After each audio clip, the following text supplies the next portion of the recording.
Welcome to NBA Jam Tatman QC on Fire Edition. Boom shakalaka. Happy little games. Hey everybody, just wanted to say thanks for checking out the history of Donkey Kong Part 1. The reaction was overwhelmingly positive and I'm really glad you all enjoyed it. So without further ado, let's get on with the show with the history of Donkey Kong Part 2. Attempts were made to resurrect the Donkey Kong franchise as far back as 1987 when the return of Donkey Kong was mentioned in the official Nintendo's player guide and supposedly Donkey Kong would have been a playable character. However, no screenshots or gameplay images were ever released and it was quietly cancelled. A version of Donkey Kong was in development for the ill-fated CDI console, but it was cancelled as well. Donkey Kong was part of the license that Philips was granted when they were allowed to use Nintendo characters in their games, which resulted in Hotel Mario and 3 different Legend of Zelda games. できた！テレビでゲームボーイソフトが遊べるスーパーゲームボーイの発明じゃ。スーパーゲームボーイにゲームボーイソフトをセットしてスーパーファミコンに差し込むと、さらにいろいろ好きな色も自由につけられるのじゃ。博士、これまでのゲームボーイソフトはもちろん全部色付きで遊べるのじゃ。ゲームボーイソフトとスーパーファミコンの夢の架け橋、スーパーゲームボーイ。新しいドンキーコングとテトリスプラッシュも同時発売。Donkey Kong finally received a new game in the simply titled Donkey Kong for the original Game Boy. This is often referred to as Donkey Kong 94 and is loosely based on the original Donkey Kong and Donkey Kong Jr. The game features a number of new gameplay elements but also brings back the levels from the original arcade game. It introduces puzzle elements somewhat similar to Lemmings and overall it just feels fresh. What's really cool is that it supports the Super Game Boy Super Nintendo add-on, so everything looks much better with a splash of color. This is a game that definitely needs a more in-depth look because there's lots to unpack, so if you'd like to see it, let me know.「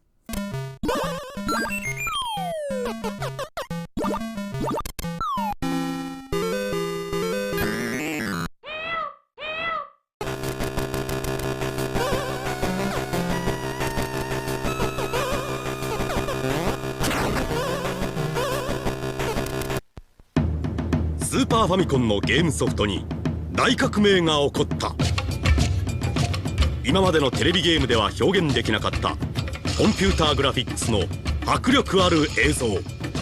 すごい！今ドンキーコングがテレビゲームソフトの新しい時代を切り開いたスーパードンキーコング新発売。Also released back in 1994 was Donkey Kong Country for the Super Nintendo. I was lucky enough to attend the Summer Consumer Electronics Show in Chicago, and as I was walking along I saw Donkey Kong Country playing on a screen and thought to myself, oh, very cool, they have Project Reality games on display. For those of you who don't know, Project Reality was the code name for the Nintendo 64. At that point, I looked down and saw that it was a Super Nintendo controller that people were using to play the game with, and that was when I was really blown away. Graphics like these had never been done before on a home console, and it was truly fantastic. This was brought to us by Rare using pre-rendered 3D graphics. Rare took a significant financial risk by purchasing the expensive silicon graphics equipment that was used to render the in-game visuals. However, it was well worth it because they ended up creating a franchise out of this one title. Mr. Miyamoto criticized the game at the time, stating that players would put up with mediocre gameplay as long as the art was good. I thought that was a bit harsh at the time and still do looking back on it. This is the first game in the Donkey Kong lineage that lets you take control of the big ape himself. The gameplay is typical platforming style, with one notable difference being the inclusion of 2 simultaneous main characters, Donkey and Diddy. When Donkey Kong takes a hit, Diddy runs off screen. Once both are defeated, though, a life is lost. They do have different abilities, with Donkey Kong being a bit stronger and Diddy Kong being more faster. You can always switch between the two via tag feature. You stroll through the gorgeous levels, stomping on the various bosses and throwing barrels. There are bananas littered throughout the level, and if you collect 100 of them, you get an extra life. On each level, there are also letters spelling out Kong, which will also give you extra lives. A number of games were produced in the series, as well as an HD remake that was also recently released. Even the original Game Boy pulled off an excellent version, which was Donkey Kong Land, when it was released in 1995. As far as the original game goes, the graphics and the audio are fantastic, and so is the gameplay. This is also another series that deserves a deep dive.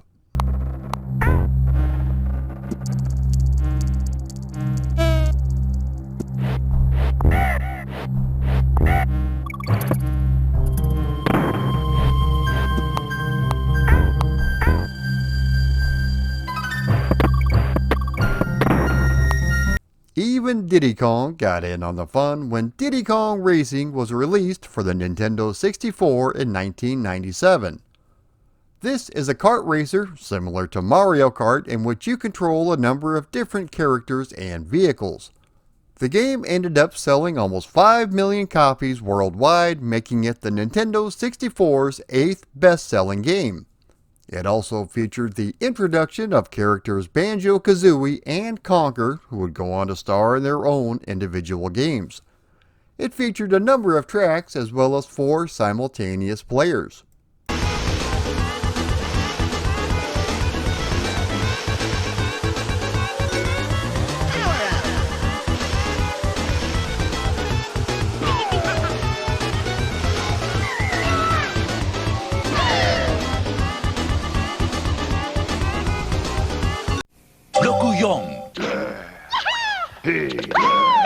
Come on, kick it!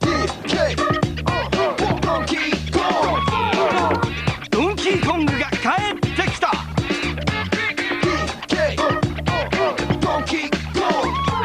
今度は5匹で技決めた。任天堂ドンキーコング64メモリー拡張パックとセットで登場。ドンキーコング。Donkey Kong 64 was the first and only 3D platformer that featured everyone's lovable ape. This also included the expansion pack, which allowed the Nintendo 64 to feature higher resolution textures for an overall cleaner graphical experience. Initially, the game started out as a 2.5D platformer similar to Donkey Kong Country, but was changed to a more open-ended game utilizing the engine from Rare's Banjo-Kazooie. This 3D platforming action-adventure game sees you take control of Donkey Kong and his various friends as you explore an island and collect items through different minigames and solving puzzles. The puzzles themselves are not very difficult, but the minigames are widely varied, including kart rides, races, and more. You have to collect banana coins, which can be used to unlock new weapons and abilities. The characters all have different abilities, and of the 5 playable characters, these include Donkey Kong, Diddy Kong, Lanky Kong, Tiny Kong, and Chunky Kong. The game even featured a multiplayer mode, which is played in the style of a third-person shooter. The original arcade game was also hidden inside, but this was a totally reprogrammed version and not running on the actual arcade ROMs, so there was no issue with Ikigami. The game was another huge hit, selling over 5 million copies worldwide.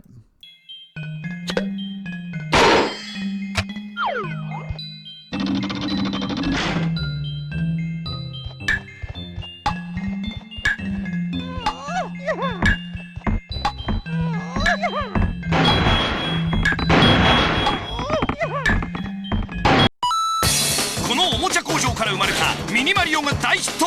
売り切れ続出。そこにあいつがやってきた。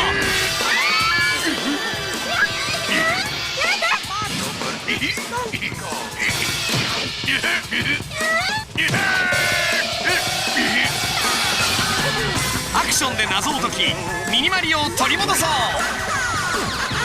ゲームボーイアドバンスマリオ vs ドンキーコング。 Mario vs. Donkey Kong was released for the Game Boy Advance in 2004. This is a puzzle platform game with similar elements to the arcade game but greatly enhanced. You control Mario running through small challenges, collecting keys, and rescuing mini Mario toys from Donkey Kong. You are pursuing Donkey Kong through a toy factory utilizing a number of athletic moves, including somersaults and triple jumps. There were a few different games in the series, including Mario vs. Donkey Kong 2, March of the Minis, which was released for the Nintendo DS. Also, the game was recently released for the Nintendo Switch with a number of additions as well as HD graphics.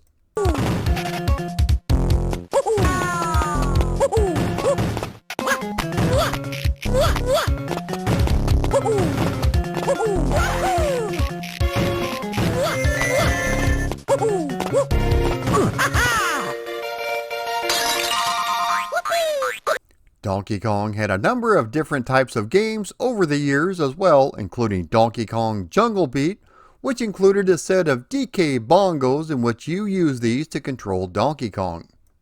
The beloved Game & Watch series was converted into video game form and released on the Nintendo DSi. A number of other Donkey Kong games have been available over the years for a wide variety of platforms, including Donkey Kong Country Returns, Donkey Kong Country Tropical Freeze, and Mario vs. Donkey Kong Tipping Stars. Before getting into the actual conversions, we need to talk about that one-eyed, marble-mouthed, spinach-eating, skinny-broad-loving character by the name of Popeye. Thanks to the overwhelming success of Donkey Kong, it was King Features who reached out to Nintendo in order for them to make a game based on Popeye. Once again, it was Shigeru Miyamoto who designed the game, and it was Ikegami who programmed it. The game was a huge success with its 3 different stages and detailed graphics that did an excellent job at representing the colorful cast of characters. Popeye, Olive Oil, Bluto, the Sea Hag, Wimpy, and more all make an appearance in this game. It's another standout title that received a huge number of home conversions. If you would like more info on this, check out my history of Popeye games in the link provided down below.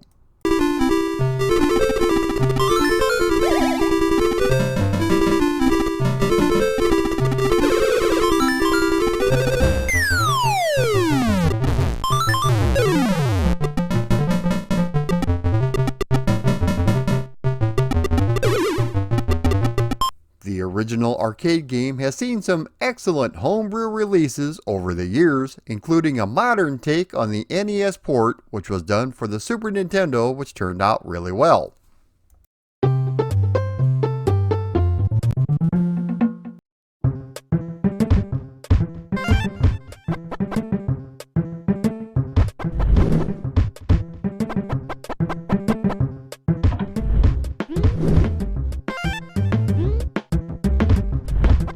We also received a couple of excellent homebrew releases for the Atari 2600.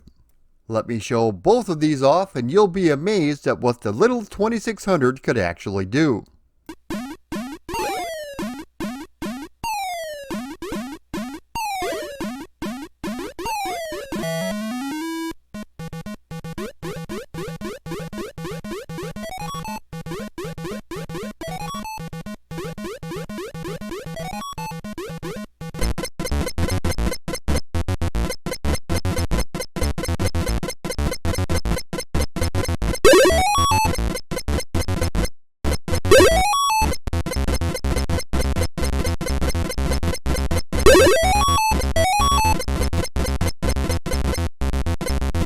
Even though the Commodore 64 received 2 official home conversions, we also received an excellent homebrew update in 2018. This features gorgeous art, cutscenes, and most importantly, playability. While not quite on the level of the homebrew version of Donkey Kong Jr., it's still very good and well worth a play.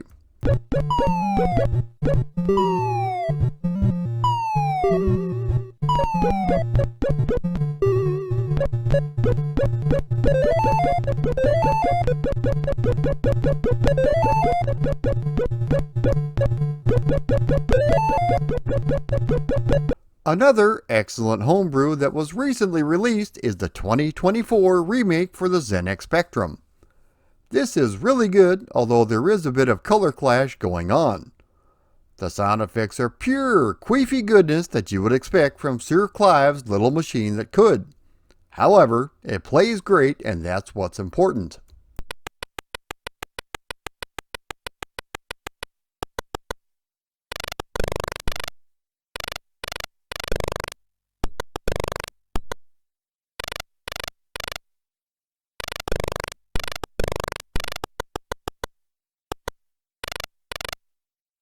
And finally, the last homebrew that I'm going to mention is the Atari 7800 Donkey Kong PK version.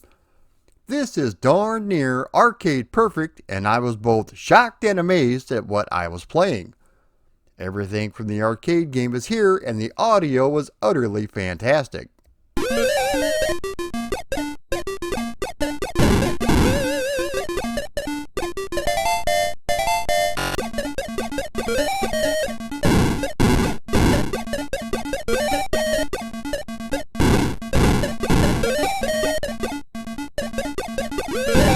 When it comes to the home conversions, a huge number appeared on the various home computers and consoles over the years. Coleco were in charge of all of the console releases, whereas AtariSoft handled the home computer conversions.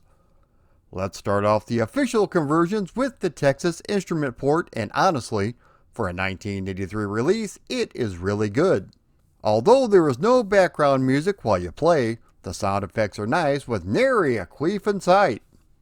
All 4 of the levels are included, but it's really a bare bones conversion. The cutscenes and intros are missing, but everything else is here. It also plays pretty good.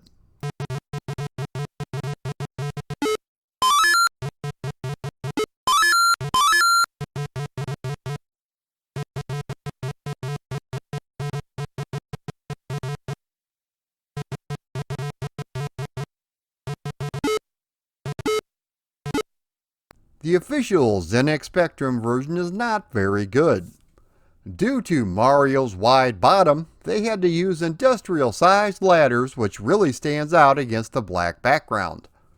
This does have good playability though, and some decent music in the background, but the graphics are beyond fugly. The sound effects sound like something my grandma would belt out after a few hits of her special eggnog. However, the animation is fairly smooth.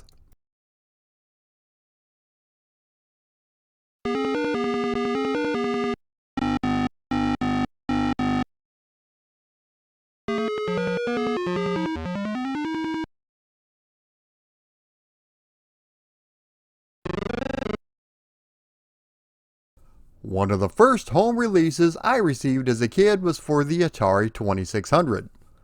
Now you may be looking at this port and think, what a pile of puke! But back in the day, it was a lot of fun to play. Sure, there are only 2 levels with the elevators and the pie factory missing, but it was still good fun, especially for a 10-year-old punk like me. The graphics aren't bad, although the barrels look like chocolate chip cookies. The Mario sprite himself looks pretty good. It didn't play that great, but it kept me satisfied until I received a ColecoVision one wonderful Christmas morning.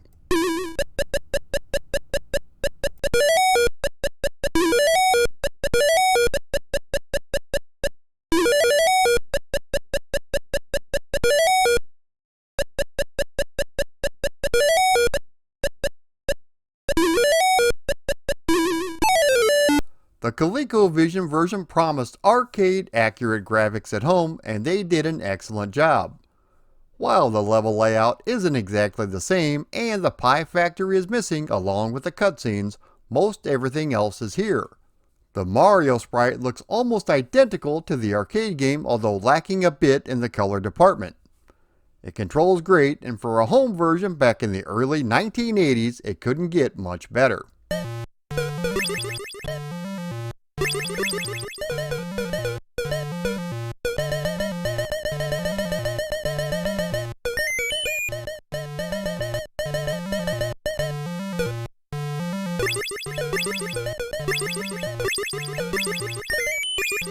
Speaking of Coleco, I might as well show off the version for the Coleco Atom home computer. Due to the expanded memory available, all of the cutscenes and the levels are present. The gameplay is almost identical to the ColecoVision version, which is a good thing. However, Atari held the exclusive home computer rights for Donkey Kong, and Coleco had the license for all video game consoles. When Atari saw Coleco showing off the Atom version of Donkey Kong, they were furious. At this point, Coleco agreed not to sell the Atom version of Donkey Kong.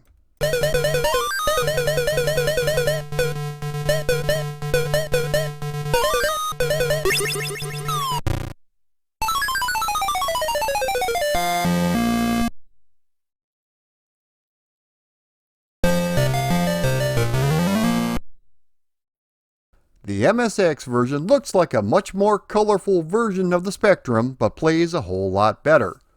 The sound effects are also improved, and the gameplay is a bit faster. It features the opening, the cutscenes, and ending as well.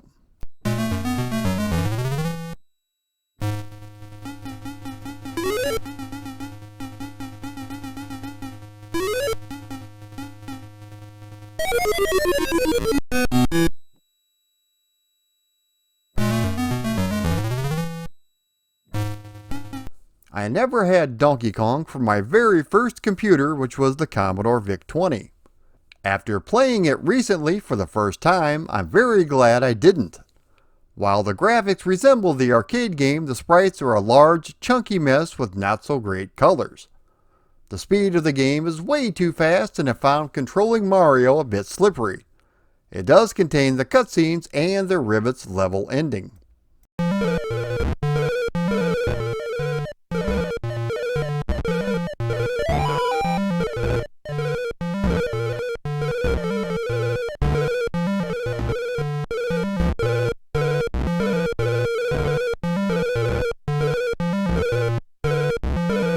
One of the worst home releases back in the day would have to be the Intellivision version. If you didn't recognize the stage design, you would be hard-pressed to think this was Donkey Kong. Everything is bland and blocky, with Pauline and Donkey using only one color. The levels have also been squashed down, and the animation is abysmal. As far as the playability goes, Mario controls like he has rigor mortis. It's best to avoid this one if you can.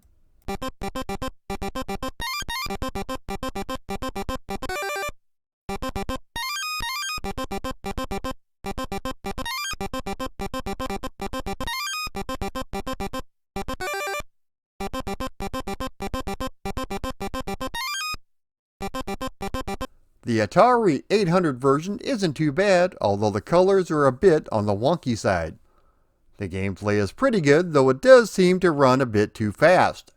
The animation is a little choppy, and other sacrifices had to be made, such as Donkey Kong taking Pauline to the top, as well as the Rivets ending scene. The sound effects are merely average, but they do get the job done.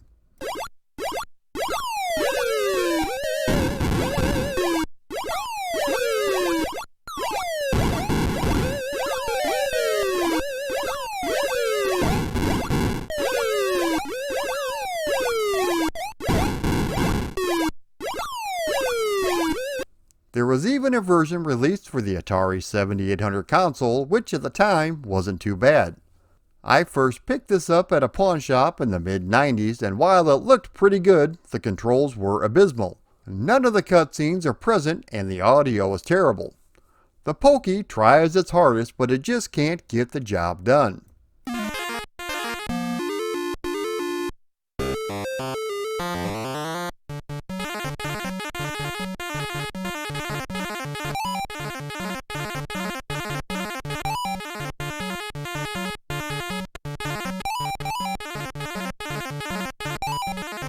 There were two versions released for the Commodore 64, with the first port being released by AtariSoft back in 1983. This is the first official conversion to include all 4 stages as well as the opening and cutscenes. The sprites are large and detailed, although the gameplay is a bit on the slow side. The animation is nice and smooth, but there is no background music while you play. Speaking of play, aside from the slow speed, it is really good.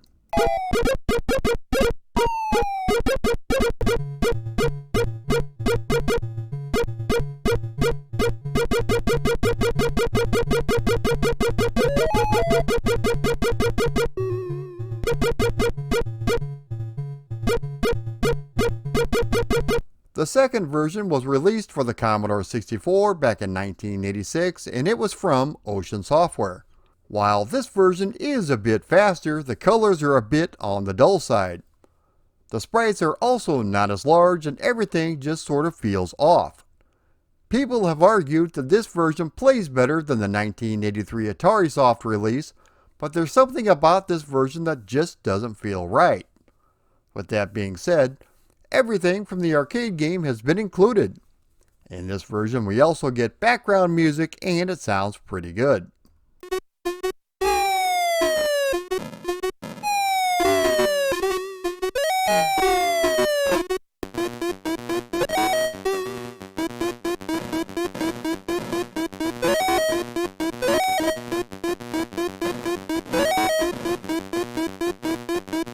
One of the best 8-bit home computer releases is for, surprise surprise, the Amstrad. This features all of the levels, including the Pie Factory, as well as the opening and cutscenes. The colors are nice and vibrant with smooth animation along with gameplay speed that matches the arcade original.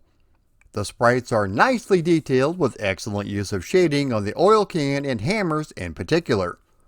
The sound effects and music are really good, and so are the controls.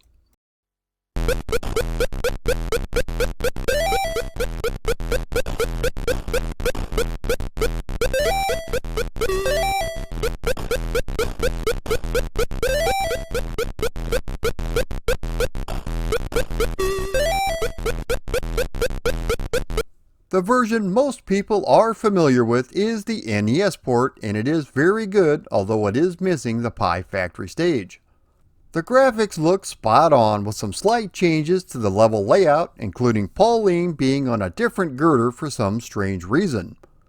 The music and sound effects are also really good, and it controls great. This game was so popular that Nintendo would go on to make this cartridge for a whopping 5 years.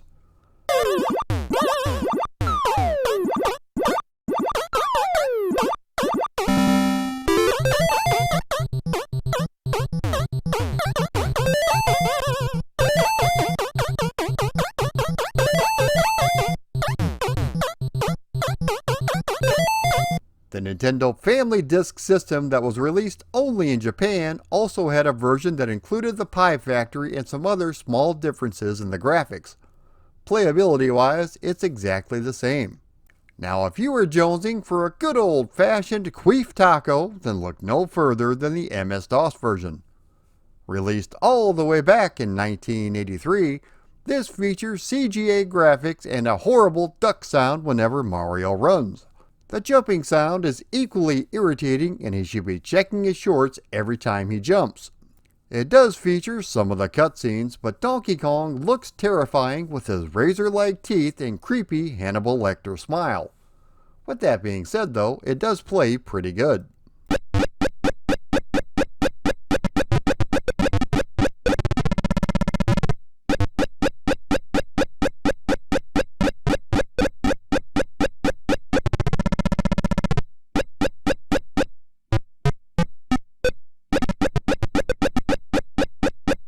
The Apple II version features some small sprites and extremely fast gameplay. The sprites turn into a blocky mess whenever Mario climbs ladders, but at least it has decent controls. All 4 stages have been included, and although there isn't any background music, the audio isn't that bad.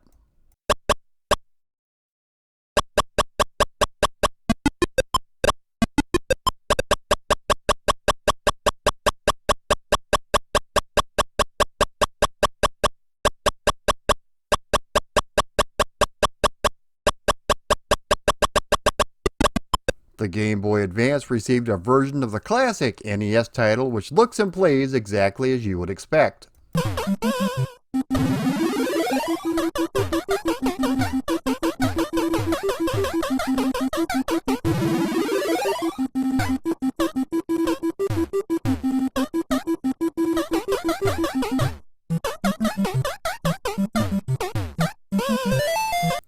Recently, the game was released on the Nintendo Switch, which looks to be arcade perfect.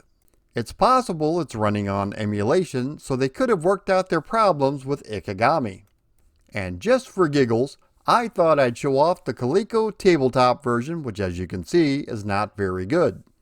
However, for a 10-year-old like myself, I thought it was excellent and was very excited to get it on Christmas morning. It does have a decent rendition of the arcade tune playing at the start, and it even has 2 stages.